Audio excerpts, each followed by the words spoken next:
Olá, seja muito bem-vindo a mais um episódio do Falando Nisso. Eu sou a Humberta Carvalho e esse é um podcast em áudio e vídeo do Sesc Goiás e um oferecimento do Sistema Fecomércio. Aproveita para seguir o nosso podcast, avaliar e, se você preferir, nós estamos no YouTube, no canal do Sesc Goiás. Se inscreve lá, ativa as notificações para não perder nenhuma novidade e, claro, deixa a sua opinião para a gente aí nos comentários, tá certo? Eu espero muito que o episódio de hoje faça sentido e companhia para você que nos acompanha do trânsito, de casa, da academia, de onde você estiver. Aproveita, claro, para compartilhar esse episódio com outras pessoas, porque se fizer sentido para você, pode ser que faça sentido para elas também, não é mesmo? No episódio de hoje nós vamos falar sobre um assunto que em geral é algo bem chato de se falar. Eu estou falando do mau hálito. Quem tem mau hálito ou conhece alguém que tem, sabe o quanto essa situação é incômoda e pode ser até constrangedora. E por pior que seja essa situação, eu quero te contar que ela é mais comum que você pensa. Segundo a Associação Brasileira de Halitose, 60 milhões de pessoas apresentam alteração no hálito. A halitose, como é conhecido esse problema, é causado por algumas doenças e também pela falta de cuidados com a nossa saúde bucal. Mas a boa notícia é que tem tratamento. E para tirar todas as nossas dúvidas sobre esse tema e já te orientar sobre quais os melhores cuidados para prevenir e tratar a halitose, eu recebo aqui hoje no nosso estúdio o dentista do Sesc Goiás, o Fernando Augusto Machado Alves. Fernando, seja muito bem-vindo. Muito obrigada por aceitar o nosso convite e estar aqui hoje. Eu que agradeço, Humberta. Estou muito feliz de poder participar do podcast. E é o primeiro podcast, né, Fernando? Primeiro podcast. Você desculpa o nervosismo. Imagina. Mas estamos aí. Coisa boa. Espero que seja agradável para você, porque eu tenho certeza que vai ser agradável para nós também, um bate-papo de muito conhecimento para quem está nos acompanhando. E eu quero começar pedindo para você se apresentar para a gente, contar quem que é o Fernando, o que o Fernando faz. Bom, eu sou formado em odontologia já tem 14 anos, né? Formei em 2009 e na Universidade Paulista. E me especializei no Instituto Lenza em 2014, em endodontia, que é a especialidade de odontologia que trata o canal. E sempre atendi consultório particular, né? E há um ano eu entrei para o Sesc e desde então eu estou conciliando as duas etapas. Bacana, é isso aí. O que é essa halitose, Fernando? Começa contando pra gente, então, assim, de onde vem a halitose, o que é, se é uma doença mesmo, se é algo pontual. Não é uma doença, Humberto. Na verdade, ela é um sinal ou um sintoma que representa algum desequilíbrio, né, local, na boca ou vias aéreas superiores e sistêmico, né? E isso gera um odor que, às vezes, é perceptível só para o paciente ou perceptível para o interlocutor ou outra pessoa. As pessoas que estão em volta. Exatamente. E a partir de que idade uma pessoa pode ter halitose? A partir do momento que acaba o aleitamento materno. Desde então, assim, com a introdução alimentar, o que acontece é a formação de uma microbiota que já representa um fator crucial para alteração de hálito, né? Alteração de odor. E as pessoas procuram muito no consultório, chega lá e fala, doutor, eu tô com mau hálito, sei lá, minha esposa, meu pai, minha mãe, meus amigos estão falando que eu tô com mau hálito, porque, como eu disse na nossa abertura, esse é um assunto que pode ser constrangedor para muita gente, né? Totalmente, assim, tem um dado interessante que, na verdade, quem tem mau hálito, normalmente não sente, e normalmente quem sente, não tem. Isso aí é uma coisa interessante de se pensar, porque está muito mais ligado à percepção, ou seja, um sinal que a pessoa dá, do que propriamente um mau hálito que é perceptível ao outro, né? O que acontece na realidade é que as pessoas se martirizam, as pessoas elas atribuem essa halitose ao insucesso profissional, né? Atribui a halitose ao desconforto nos relacionamentos, mas na verdade só 30% dos brasileiros sofrem de mau hálito. E você acabou de falar aí pra gente, Fernando, que muita gente atribui alguns fracassos na vida a essa halitose, né? E você, enquanto dentista, enquanto profissional que lida diariamente, diretamente com esse assunto, o que a halitose ela traz de prejuízos para a vida de uma pessoa, de fato? Bom, o que eu sempre falo é que normalmente quem tem halitose é o último a saber, né? As pessoas sempre falam por trás, mas não têm a coragem e a percepção e a empatia de falar de uma maneira correta para a pessoa que sofre de halitose. Então, assim, é interessante pensar que o cirurgião dentista é o grande responsável por falar isso para o paciente, né? O cirurgião dentista tem que estar perceptível ao fluxo salivar do paciente, ao odor que o paciente tem na boca, porque só ele tem a percepção correta e a maneira mais certa de falar, né, para o paciente que ele sofre de halitose, porque a sociedade realmente não fala. É um assunto que incomoda e imagino que as pessoas devam ter aquele receio de ficar pensando o que o outro vai pensar, né? Se a pessoa vai ficar chateada, vai ficar magoada, mas então você está me contando que o dentista é o grande responsável por dar essa notícia. Sim, ele tem que ter essa percepção do paciente, né? O que eu percebo de muitos colegas é que eles tratam o paciente de uma maneira global e não olham realmente para o odor do paciente, né? Eles abstraem isso aí. É uma coisa que, se o paciente não chega com a queixa, ele não fala, entendeu? Então, assim, realmente o que tem que ser feito, essa mudança de paradigma em relação à atenção ao fluxo salivar do paciente, que é o grande ponto-chave da halitose, a saliva. Você sabia que a boca é autolimpante? Não, conta isso pra gente. O que acontece é que... Cuidado, porque senão vai ter gente que não vai querer escovar mais o dente, hein? Sim. Eu digo que a grande maestra da boca é a saliva, né? Uma saliva com fluxo normal e com a qualidade da saliva, ela promove uma limpeza da língua, né? Que a língua é o grande vilão da halitose, né? As pessoas imaginam que o correto, por exemplo, é raspar a língua. Isso é um grande erro. Hoje em dia, não se raspa nem escova a língua. Eu imagino que você escove. Eu escovo, mas a partir de agora, eu não vou escovar mais. E por que raspar a língua, escovar a língua é errado? Porque a gente, quando é pequenininho, tá lá na escola, a gente aprende que tem que escovar os dentes, escovar a língua para limpar a língua. E por que essa prática é errada? É exatamente isso que eu te falei.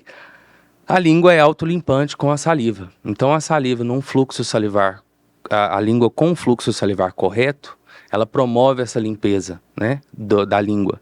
E existe o biofilme lingual, que é a saburra lingual, aquele acúmulo de placa que fica na língua. Isso é autolimpável pela saliva.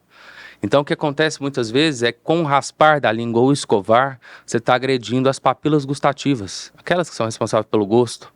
E o que acontece? Você hipertrofia essas papilas e gera mais acúmulo de sabor ou de biofilme lingual. Bacana, mas você me falou uma coisa aí que me deixou pensando aqui. Se o fluxo da saliva não estiver correto, ela pode gerar a halitose. E mesmo assim, mesmo se o fluxo da saliva não estiver... É fluxo que fala, né? Sim, fluxo e qualidade da saliva. Qualidade. Mesmo se não estiver correto, mesmo assim eu não escovo a língua? Não. O que acontece é que, ao invés de escovar e raspar, você pode utilizar a gaze para remover esse biofilme dental. O que acontece é que essa cultura de raspar a língua, ela promove muita agressão a tecidos muito importantes, que são as papilas gustativas, né? É como se fossem os receptores que levam ao nosso cérebro o nosso paladar. E esse hábito de raspar a língua, o que acontece paulatinamente com esse hábito, é a alteração do paladar, alteração gustativa, né? E o acúmulo maior de biofilme dental. Fernanda, e aí me vem uma outra coisa à mente. Se o meu fluxo de saliva não está ideal, como torná-lo ideal? E talvez um pouquinho antes, por que ele deixa de ser ideal? É um hábito, são os hábitos de vida, alimentação? Por que a saliva ela deixa de estar num fluxo ideal? São vários os fatores que podem levar a uma perda de fluxo ou de qualidade da saliva, né? Nós temos uma saliva aquosa ou mucinogênica, né? Que é mucosa, aquelas pessoas que têm a saliva grossa, né? Digamos assim, falando leigamente. Sim. Mas o que acontece é que algumas doenças sistêmicas ou hábitos alimentares, elas tornam a saliva com uma qualidade pior, uma qualidade ruim, né? O que, sabe aquelas pessoas que comem alguma coisa e fica com gosto do alimento muito tempo? A gente chama de saliva mucinogênica. O mau hálito, ele tem vários tipos de odor, no caso. E o grande vilão da halitose é o enxofre, né? São a deterioração da Os alimentos. Não, na verdade, o que acontece é que a quebra de aminoácido, ele gera o enxofre. Sim. E isso acumula na língua, promovendo o odor de mau hálito, né? O mau hálito que a gente acostuma. Mas tem síndromes metabólicas, por exemplo, que causam esse mau hálito, mas por vias respiratórias, não pela língua, não pela boca, né? Um exemplo é a diabetes, que provoca um hálito cetônico, que a gente chama, que é quando o paciente entra em processo metabólico de queima de proteína, né? E isso aí gera esse hálito cetônico, né? Primo de acetona, por exemplo, um hálito cetônico mesmo. E problemas hepáticos geram um mau hálito do tipo terra molhada, que eles chamam, que é um outro tipo de mau hálito que tem. E você já pode adiantar para a gente, por exemplo, como melhorar a qualidade da saliva? Bom, um grande auxílio nessa melhora da qualidade da saliva é o estímulo dessas glândulas salivares, né? Nós temos a parótide, nós temos a sublingual, nós temos as glândulas salivares menores na língua, e esse estímulo pode ser feito pelo laser, né? O laser, que é um laser de baixa potência, né, com um comprimento de onda vermelho ou infravermelho, ele estimula a salivação, né? Ele estimula a salivação aquosa. E ademais de beber água, né, controlar a dieta, mastigar bem os alimentos, isso tudo estimula as glândulas salivares. É isso aí, hein? E falando nisso, você conhece o Sesc Saúde e Visão? Esse serviço conta com uma unidade móvel que atualmente está em Goiânia realizando atendimentos oftalmológicos em trabalhadores do comércio de bens, serviços e turismo e seus dependentes com a credencial Sesc atualizada. Para ser atendido, é preciso preencher o formulário da pré-inscrição, que é publicado lá no nosso site quando as datas para agendamento são liberadas. Quer saber mais e usufruir desse serviço? Acesse o site sescgo.com.br. Saúde é com Sesc. Doutor Fernando, como diferenciar uma halitose ocasional de uma halitose crônica, digamos assim? Nós utilizamos a expressão halitose ocasional ou intermitente, né? Uma halitose constante ou intermitente. É quando a pessoa ela está diariamente com a percepção do mau hálito, ou intermitente quando ela sente, às vezes, essa percepção do mau hálito, né? O que acontece muito é que a halitose sendo um sinal ou sintoma, ela precisa muito da percepção do outro. E, normalmente, o que acontece é que quem tem o mau hálito não sente. E quem acha que tem, não tem.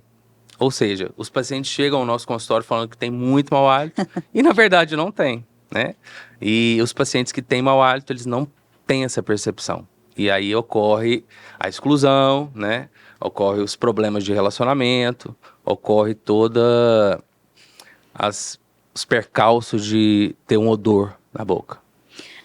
Pensando naquelas pessoas que, de fato, têm mau hálito, têm halitose, como que você poderia orientar essa pessoa para ela perceber os sinais de que realmente tem algo errado, que ela pode estar sofrendo com esse problema?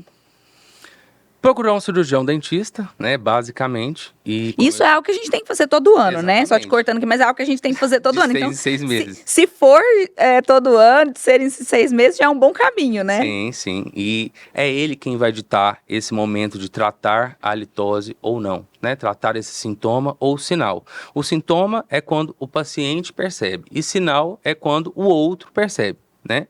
E é ele que vai falar. Mas, basicamente, o que o paciente pode fazer é ter uma higienização bucal correta, né?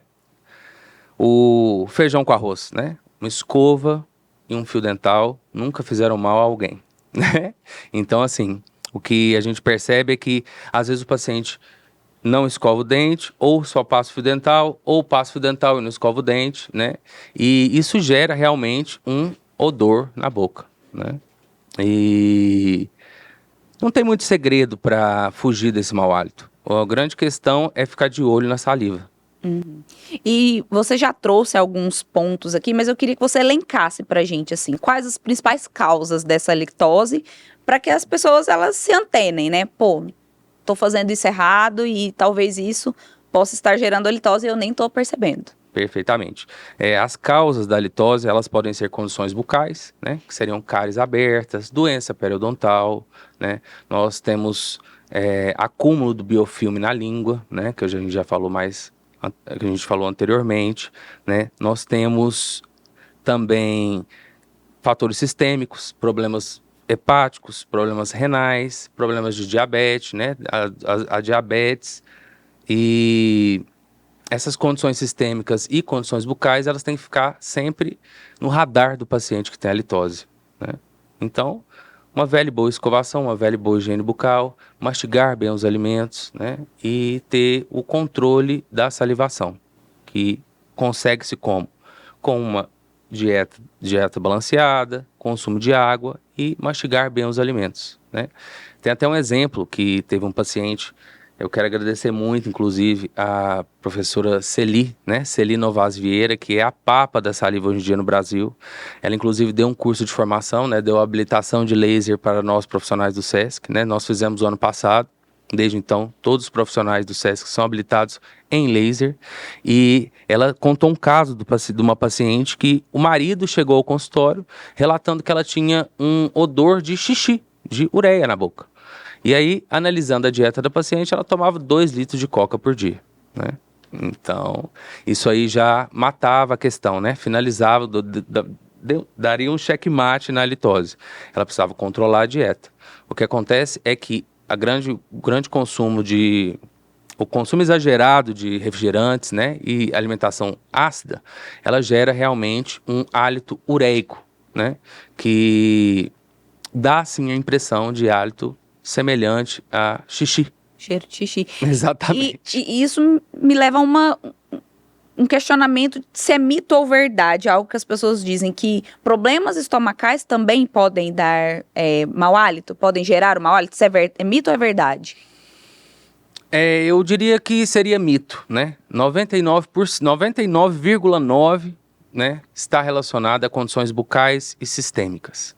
O que acontece é algumas síndromes estomacais, tem até um exemplo de uma doença que ela causa, como se fosse uma hérnia no esôfago, né? Um pedacinho, como se inchasse o esôfago e acumular alimento, e isso gera putrefação e um odor de hálito. Mas o que a gente pode perceber é que, basicamente, a halitose não tem nada relacionado ao estômago.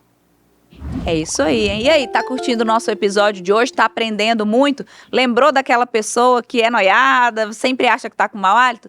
Compartilha esse episódio com ela, tá bom? Aproveita para seguir o nosso podcast, avaliar se você nos acompanha pelo YouTube, se inscreve, ativa as notificações e deixa também a sua opinião aí nos comentários. Tem algum caso? Já viveu alguma situação constrangedora de incômodo por conta da litose? Conta pra gente, a gente quer saber. Doutor Fernando, a gente aprende lá na escola, né? A gente comentou isso antes, que a gente aprende na escola como fazer a higiene bucal, né? As professoras fazem lá uma boquinha com os dentes, fazem uma escova de dente grande para ensinar, cantam uma musiquinha. E é algo que a gente aprende desde muito novo. E só que eu costumo dizer assim, o que a gente fala muito, a gente sempre precisa falar mais, porque as pessoas caem naquela ideia de que se fala muito é porque todo mundo já sabe, e acaba caindo no erro muitas vezes. Então, não custa nada a gente reforçar. Qual que é a maneira correta de fazer a higiene bucal? Bom, como eu te falei, não tem muito segredo e a gente aprende desde criança, né? Bom, uma higienização com escova, né? Escovando todas as faces, né, em movimentos circulares ou em movimento de vassoura, né, que a gente faz de vai e vem, e o uso do fio dental, né. Nós temos 5 faces no dente, né. Nós temos 3 áreas livres, as superfícies livres, e interdentais, 2 interdentais. E o fio dental, ele vai limpar entre os dentes, né. Então, o uso do fio dental é imprescindível. E ademais, nós temos características específicas de alguns pacientes que precisam de escovas especiais, né? Às vezes, o apinhamento dental, né, os dentes tortos, ou a falha ou a ausência, né, a ausência dental, ela faz com que o paciente, para a higienização correta, ele precise de escovas especiais, como a Unitufo, que é aquela escova que só tem um tufo, sabe? E escovas especiais para quem usa aparelho, né? Existem algumas especificidades que tem que ser avaliado com o cirurgião dentista. O importante é escovar bem os dentes e passar o fio dental, claro, né? Isso vale para quem usa dentadura, por exemplo? Bom, quem não tem mais dente não precisa escovar os dentes, né? Mas a grande questão de quem usa dentadura é os fungos, né? A proliferação de fungos. Então, quem usa uma prótese, ele precisa higienizar bem a prótese, né? A dentadura. Por quê? Porque eu costumo falar o seguinte, que fungo gosta de lugar escuro, quentinho e molhado. Então, é exatamente o combo que uma prótese faz, né? Tem muitos pacientes que dormem com a prótese. Isso é um hábito terrível, né? Ninguém dorme de sapato. Então, às vezes a pessoa dorme de prótese porque tem vergonha do parceiro, mas isso é um hábito que tem que ser abolido. Ninguém dorme de prótese. A prótese tem que ficar imersa em água com um pouquinho de, que boa, água sanitária, né? Falei uma marca comercial aqui, mas é água sanitária mesmo. É isso aí, todo mundo conhece, mas que boa, né? Vai fazer o quê? É hipoclorito de sódio. Bacana. E você também já adiantou pra gente, mas quero que você elenque também os principais tratamentos contra a halitose, além, claro, do que você já acabou de dizer pra gente, que é a boa higiene bucal, mas de tratamento mesmo. O que a odontologia oferece para os pacientes hoje? Bom, eu já elenquei os tratamentos básicos que o paciente pode fazer em casa, né? Que é uma boa higiene bucal, controle da dieta, né? E também nós temos o laser, né? Que para o estímulo da saliva, né? Nós precisamos estimular essa saliva. O que meus colegas precisam se atentar é para o fluxo e a qualidade da saliva. Nós temos o teste de fluxo salivar. Então, isso é muito negligenciado. Então, você analisar a saliva do seu paciente, analisar a qualidade e o fluxo da saliva do seu paciente vai fazer toda a diferença para o tratamento da halitose. Uma análise correta da dieta, né?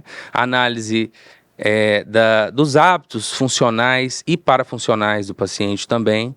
Nós precisamos trabalhar em cima da vida do paciente. Nós precisamos... Cada caso é um caso, né? Porque cada caso gera, inclusive, um odor diferente. Uma curiosidade é que existem algumas síndromes que causam a ausência total de saliva na boca. E muita gente acha que isso vai causar um mau hálito. Mas a ausência total de saliva gera um hálito floral ou sem hálito, sem cheiro nenhum. Interessante, né? Muito, nunca tinha ouvido falar. Já aprendi algo novo também. É a síndrome de Sjögren que chama. Sjögren? Sjögren. É isso aí. E falando nisso, você sabia que todos os trabalhadores do comércio com a carteira assinada e seus dependentes têm direito à credencial SESC gratuitamente? É isso mesmo. Se você é empregado, aposentado, estagiário ou aprendiz de empresa ou entidade que se enquadra na categoria comércio de bens, serviços e turismo, você pode solicitar a sua credencial e a de seus dependentes. O credenciamento é gratuito e garante acesso à educação básica, aos hotéis SESC, suas hospedagens, passeios e excursões, aos serviços de oftalmologia, odontologia, nutrição, academia, eventos esportivos, atividades recreativas, teatro, programações culturais e tantos outros serviços que o SESC oferece. Solicite ou renove a sua credencial no site sescgo.com.br. Você também pode baixar o aplicativo SESC Goiás e ter acesso à credencial digital e aos serviços do SESC Goiás na palma da mão. Fernando, antes da gente partir aqui para o nosso final, eu queria que você contasse para quem está nos ouvindo o que é o OdontoSesc, o que o OdontoSesc oferece, para onde ele está, para onde ele vai. Bom, o OdontoSesc é a minha paixão, né? Desde que eu entrei no Sesc, peguei essa missão de levar a carreta itinerante à frente, né? Levando odontologia social para as pessoas, isso se tornou uma paixão na minha vida, né? O OdontoSesc basicamente é um projeto do Departamento Nacional do Sesc, né, que está há mais de 25 anos levando a itinerância da saúde bucal para as áreas em que há uma vulnerabilidade, né, onde as pessoas não têm acesso. E além de levar a odontologia, além de levar esse tratamento, a gente promove também a educação em saúde, né? Que é muito importante. Eu brinco que a gente, além de deixar o processo curativo para o paciente, a gente deixa um legado. A gente ensina esse paciente a entender melhor a doença, a entender melhor o processo de formação de uma cárie, por exemplo, o processo de uma doença periodontal e como ele pode se blindar disso para que depois que nós vamos embora, depois que nós formos embora, ele conseguir cuidar da saúde bucal. E o que a gente vê é que o legado do Odontosesc, ele sempre fica no sentido de educação em saúde, que é o ponto-chave do Odontosesc. Nós estamos, hoje em dia, no estádio Onésio Brasileiro Alvarenga, do ladinho do Sesc Visão, né? Nós estamos um do lado do outro, e lá nós atendemos o Esporte Sesc em Ação. Nós atendemos os estudantes, os jogadores de base e também estamos atendendo também os funcionários do Sesc de Copa Cozinha e Serviços Gerais, que são pessoas que têm menos acesso em função de condição financeira ou mesmo por ignorância de não ir ao dentista, né? Bacana, ou seja, é o Sesc levando aí saúde para aquelas pessoas que mais precisam, né? E promovendo informação e saúde, né? É isso aí. Para a gente finalizar, eu queria que você desse umas dicas aqui para aquelas pessoas, para os nossos ouvintes que precisam lidar com situações constrangedoras, tanto quem percebe uma pessoa que tem mau hálito, quanto a própria pessoa que tem a halitose. Como que você pode orientar essas pessoas em relação a esse incômodo, em relação a esse constrangimento? Bom, partindo do lado de quem sente, né, de quem tem essa percepção do outro com mau hálito, eu acho que empatia e educação não faz mal a ninguém, né? A partir do momento que a gente acolhe o outro e trata de maneira gentil, eu acho que a gente consegue chegar em qualquer lugar. A gente consegue falar de uma maneira educada, gentil e com empatia, né? E eu tenho certeza que dessa forma ela vai ficar constrangida, claro, porque ninguém gosta de escutar uma informação dessa, ninguém espera escutar uma informação dessa, mas se você tiver intimidade ou tiver essa porta de entrada, né? Se você tiver esse espaço para falar com a pessoa, eu acho importante. Mais do que falar por trás, é melhor falar pela frente.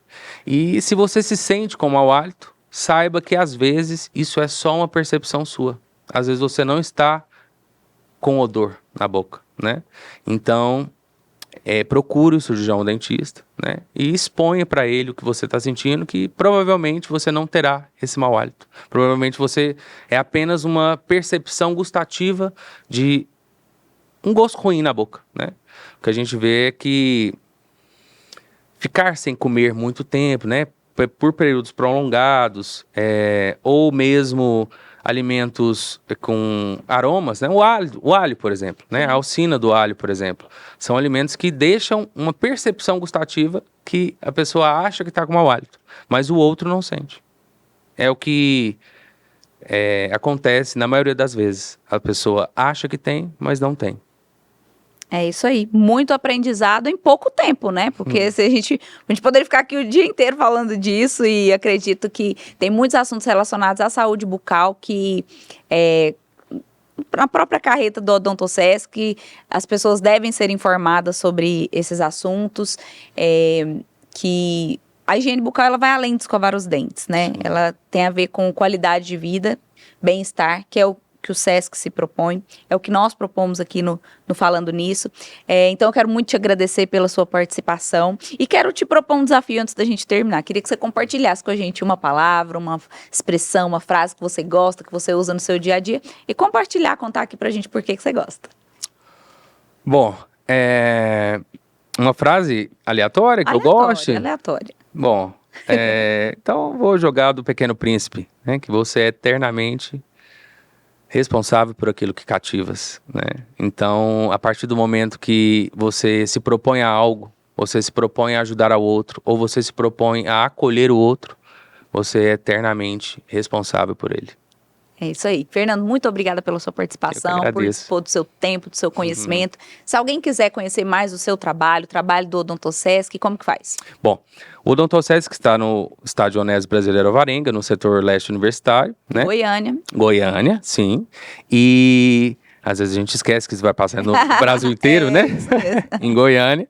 E posso dar meu Instagram? Pode, fica à vontade. É @feramalves, né?